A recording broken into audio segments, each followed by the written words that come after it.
شروع کرتا ہوں اللہ کے نام سے جو بڑا مہربان اور نہایت رحم کرنے والا ہے۔ حضرت ابو ہریرہ رضی اللہ تعالیٰ عنہ سے روایت ہے کہ رسول اللہ صلی اللہ علیہ وآلہ وسلم نے فرمایا، جب تم میں سے کوئی دعا کرے تو اس طرح نہ کہے کہ اللہ اگر تو چاہے تو مجھے بخش دے، اور تو چاہے تو مجھ پر رحمت فرما، اور تو چاہے تو مجھے روزی دے، بلکہ اپنی طرف سے عزم اور قطعیت کے ساتھ اللہ کے حضور میں اپنی مانگ رکھے، بے شک وہ کرے گا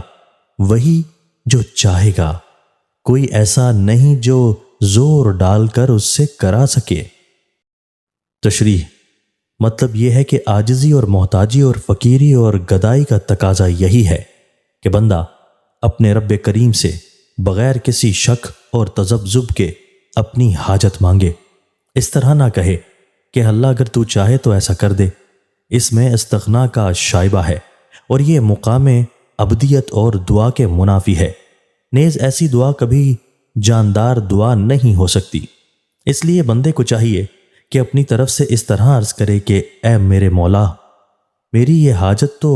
پوری کر ہی دے، بے شک اللہ تعالیٰ جو کچھ کرے گا وہ اپنے ارادہ اور مشیت سے کرے گا، کوئی ایسا نہیں ہے جو زور ڈال کر اس کی مشیت کے خلاف اس سے کچھ کرا لے۔ حضرت ابو ہریرہ رضی اللہ تعالیٰ عنہ سے روایت ہے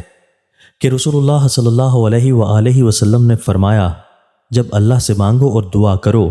تو اس یقین کے ساتھ کرو کہ وہ ضرور قبول کرے گا اور عطا فرمائے گا، اور جان لو اور یاد رکھو کہ اللہ اس کی دعا قبول نہیں کرتا جس کا دل دعا کے وقت اللہ سے غافل اور بے پرواہ ہو۔ تشریح: رسول اللہ صلی اللہ علیہ وآلہ وسلم نے دعا کے بارے میں کچھ ہدایات بھی دی ہیں۔ ضروری ہے کہ دعا کرنے والے بندے ان کو ہمیشہ پیش نظر رکھیں۔ تشریح: مطلب یہ ہے کہ دعا کے وقت دل کو پوری طرح اللہ کی طرف متوجہ ہونا چاہیے اور اس کی کریمی پر نگاہ رکھتے ہوئے یقین کے ساتھ قبولیت کی امید رکھنی چاہیے۔ تذبذب اور بے یقینی کے ساتھ جو دعا ہوگی وہ بے جان اور روح سے خالی ہوگی۔ دوستو، اللہ تعالی ہمیں ان احادیث مبارکہ پر عمل کرنے اور اپنی زندگیوں کو سنوارنے کی توفیق عطا فرمائے۔